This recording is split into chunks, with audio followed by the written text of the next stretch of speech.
Enrico Macias, de son vrai nom Gaston Grenacia, est une figure emblématique de la musique franco-orientale. Depuis des décennies, il charme son public avec des mélodies inspirées de ses racines algériennes et de la culture méditerranéenne. Aujourd'hui, à l'âge de 86 ans, l'artiste semble préparer son départ et son dernier souhait suscite à la fois étonnement et émotion. Le chanteur, qui a traversé de nombreuses épreuves dans sa vie, notamment l'exil forcé d'Algérie et la perte de son épouse Suzy en 2008, a toujours fait preuve d'une grande résilience. Son engagement pour la paix et la tolérance a marqué son parcours. Pourtant, au crépuscule de sa vie, il fait une confession surprenante. Il souhaite reposer en Algérie, sa terre natale, qu'il a dû quitter en 1961. Ce désir inattendu a suscité de vives réactions. En effet, Enrico Macias a longtemps exprimé sa douleur d'avoir été contraint de quitter son pays natal à cause de la guerre d'Algérie et des tensions politiques. Depuis plus de 60 ans, il n'a jamais pu y retourner malgré de nombreux appels à la réconciliation. Cependant, l'artiste semble aujourd'hui vouloir refermer cette blessure en retrouvant symboliquement la terre qu'il a vue naître. Dans une interview récente, il a déclaré « Toute ma vie, j'ai chanté l'Algérie, j'ai porté cette nostalgie dans mon cœur. Aujourd'hui, je veux simplement retrouver cette paix en reposant là-bas. » Ces mots ont touché de nombreux admirateurs, notamment ceux qui partagent une histoire similaire d'exil et de séparation forcée. Cependant, la réalisation de ce souhait pourrait s'avérer compliquée. Les relations entre Enrico Macias et l'Algérie restent tendues. Son soutien indéfectible à la communauté des Pieds Noirs et à l'État d'Israël a parfois suscité des controverses. Malgré cela, certains intellectuels et artistes algériens ont appelé à respecter son dernier souhait, estimant que la musique et l'art devraient transcender les clivages politiques. Dans ce contexte, de nombreuses personnalités du monde culturel et politique se mobilisent pour essayer de trouver une solution. Certains suggèrent que ses cendres puissent être dispersées dans un lieu symbolique d'Algérie, tandis que d'autres espèrent même qu'une autorisation exceptionnelle lui soit accordée pour un enterrement sur sa terre natale. Quoi qu'il en soit, ce dernier souhait révèle une fois de plus l'attachement profond d'Enrico Macias à son pays d'origine. Jusqu'à son dernier souffle, il restera un messager de paix, d'amour et de mémoire, réconciliant les peuples à travers sa musique et son héritage inoubliable. Né en Algérie, Enrico Macias nourrit le profond désir de pouvoir y retourner un jour, tout comme Patrick Bruel, avant de quitter ce monde. « J'ai quitté mon pays, j'ai quitté ma maison, ma vie, ma triste vie, s'étire sans raison.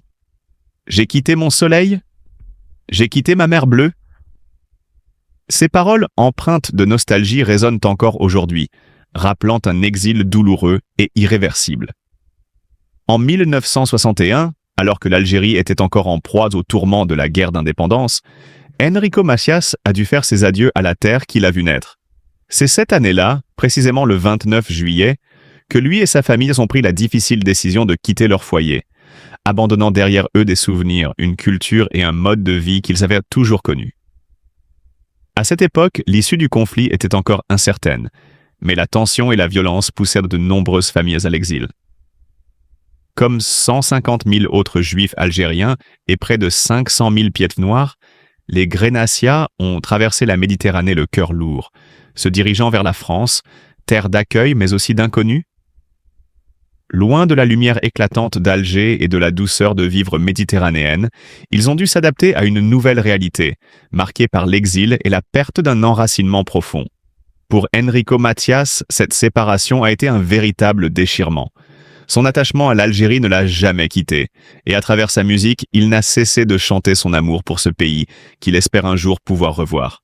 Son œuvre est imprégnée de cette nostalgie et de ce désir inassouvi de retour, témoignant d'un exode qui a marqué toute une génération. Enrico Macias souhaite retourner en Algérie avant de mourir. À l'époque, les nationalistes étaient très clairs à l'égard des Français. La valise ou le cercueil. Depuis, le chanteur de Le Mendiant de l'amour a mené une longue carrière. Après 60 ans de succès, il fait l'objet d'une émission spéciale, Rambob Ina, diffusée le 16 février 2025 sur LCP. Aujourd'hui âgé de 86 ans, il nourrit un dernier souhait. Ce souhait est celui de retourner sur sa terre natale avant de quitter ce monde. Né en 1938 à Constantine, Algérie française, il déclare dans les colonnes du journal Le Figaro: « Je veux retourner en Algérie avant de quitter ce monde. » Il ajoute que pour lui, ne pas avoir pu y retourner reste une grande douleur. En effet, Enrico Macias a connu de nombreuses déceptions. Il explique également « Mais je ne blâme pas ceux qui m'ont empêché, je leur pardonne. » Convaincu que cela finira par marcher, celui qui a toujours voulu y aller précise: « Je n'ai jamais dit que je n'irai plus, malgré mon âge. Je n'ai jamais dit que je fermerai définitivement la porte à l'Algérie. » Cependant, l'artiste ne souhaite pas utiliser la notoriété d'un président pour réaliser ce voyage. Enrico Macias affirme: « Je veux que cela se fasse entre l'Algérie et moi. Les Algériens n'y verraient aucun problème. J'attends juste une opportunité. » Comme Enrico Macias, un autre chanteur très apprécié du public français partage le même rêve. Il s'agit de Patrick Bruel. Ce dernier, cependant, a déjà réalisé ce voyage. 60 ans après avoir quitté l'Algérie dans des circonstances dramatiques, Patrick Bruel y est retourné pour 5 jours avec sa mère Augusta en février 2023. Reste à savoir si Enrico Macias pourra un jour accomplir ce retour tant espéré. Son amour pour l'Algérie reste intact, et son rêve d'y retourner avant de s'éteindre demeure un espoir profond. Pour l'instant, il attend cette chance qui lui permettrait de refermer ce chapitre douloureux de sa vie. Patrick Bruel et le retour aux sources. Un voyage chargé d'émotions. Patrick Bruel est retourné là-bas, sur la terre de son enfance.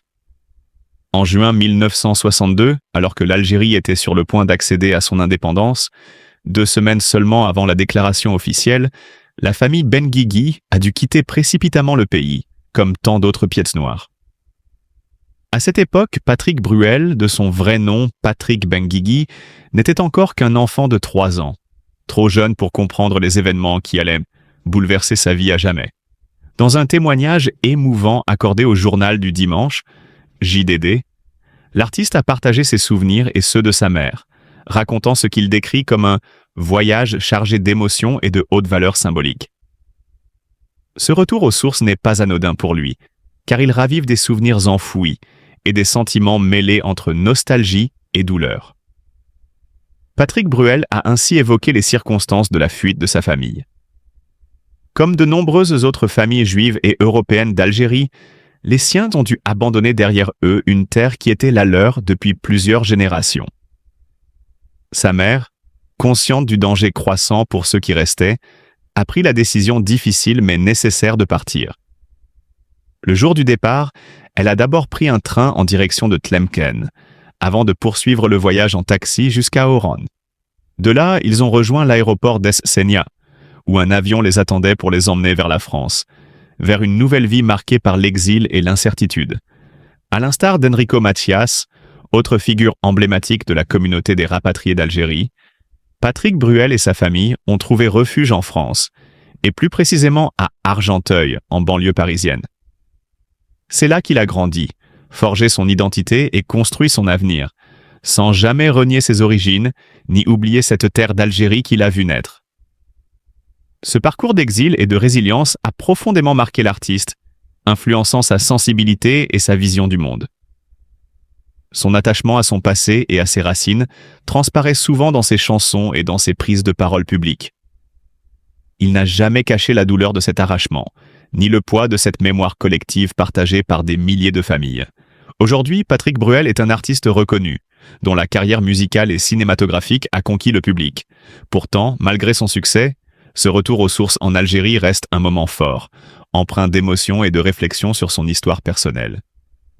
Car au-delà de l'artiste, il reste cet enfant de 3 ans qui a été arraché à sa terre natale, emportant avec lui des souvenirs flous mais indélébiles. Exercer mon métier, c'est l'inscription dans un collectif en mouvement, au sein de l'équipe de circonscription, mais aussi au sein de mes collègues, inspecteurs, inspectrices, personnel de l'encadrement du second degré, dans lequel ces collectifs, nous partageons coopération, collaboration, toujours au service des valeurs de la République, avec la même éthique et le même souhait de porter haut les valeurs de l'école de la République. parce que nous voulons tous agir, je crois, pour les élèves, mais aussi pour les personnels, pour les partenaires et les usagers, en essayant de rendre possible tout ce que notre école promet et doit aussi aux citoyens français. Et puis, je crois que pour incarner ces fonctions, il faut avoir constamment envie d'apprendre, de continuer toujours à se former, de continuer son parcours, de rester apprenant. Et c'est pour ça aussi que j'insiste sur le fait qu'il n'y a pas de parcours type pour devenir inspecteur ou inspectrice de l'éducation nationale. Il n'y a pas d'âge. C'est une question, je crois, avant tout de motivation, d'engagement et de préparation. Merci beaucoup en tout cas Agnès Castel pour ce témoignage. Merci également à Anne-Dominique Epau et Alain Procard pour ces 3 témoignages aussi sincères que complémentaires qui permettent à coup sûr de vous apporter peut-être des réponses à vos questions. Et si vous en avez d'autres des questions, c'est peut-être le moment de les poser en vous connectant sur la plateforme Mentimeter. Le code s'affiche juste en bas de votre écran et vous pouvez également réagir sur Twitter avec le hashtag #DirectIH2EF. Je vous propose maintenant de passer à notre